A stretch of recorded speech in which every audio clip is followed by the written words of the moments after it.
పెళ్లి ఉంది, సెలవు ఇప్పించండి. ఇది మద్రాస్ హైకోర్టులో మాజీ ప్రధాని రాజీవ్ గాంధీ హంతకురాలు నళిని వేసుకున్న పిటిషన్. రాజీవ్ హత్య కేసులో 26 ఏళ్లుగా జైలు శిక్ష అనుభవిస్తున్న నళిని తన కూతురు పెళ్లి కోసం సాధారణ సెలవు కోరుతూ మద్రాస్ హైకోర్టు బంగారం ధర మళ్లీ తగ్గింది. నిన్న 10 గ్రాముల బంగారం ధర 150 రూపాయలు తగ్గి 29,300కు చేరుకుంది. అంతర్జాతీయ పరిస్థితులు ఆభరణాల తయారీదారుల నుంచి కొనుగోళ్లు మందగించడంతో గోల్డ్ రేట్ తగ్గినట్లు మార్కెట్ వర్గాలు చెబుతున్నాయి. బంగారం బాట్లోని వెండి కూడా కేజీ పైన 225 రూపాయలు తగ్గింది.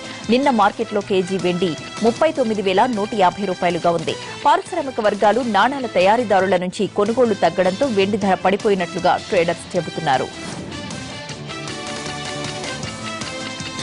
ICC women world cricket world cup లో రన్నర్ అప్ గా నిలిచిన భారత జట్టు కెప్టెన్ మిథాలీ రాజ్ పై తెలంగాణ సీఎం కేసీఆర్ వరాలు కురిపించారు. హైదరాబాద్ కు రాగానే కేసీఆర్ ను మిథాలీ కలిసింది. తెలంగాణకు మిథాలీ గర్వకారణమన్న కేసీఆర్ ఫైనల్లో భారత మహిళా జట్టు ఓటమి పాలైన అందరి మనసులు గెలుచుకుందన్నారు.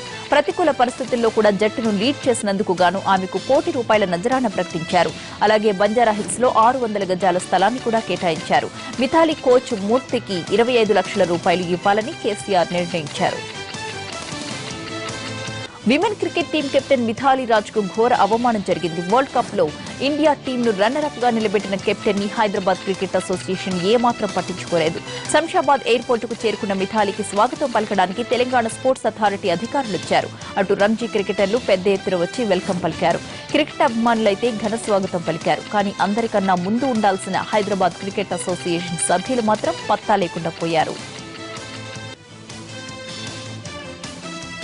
బీసీసీఐకి మరో జలకిచ్చింది సుప్రీంకోర్టు. ఐపీఎస్ టెలికాస్ట్ హక్కులను ఈ వేలం ద్వారా అప్పగించాలని బీసీసీఐకి సూచించింది.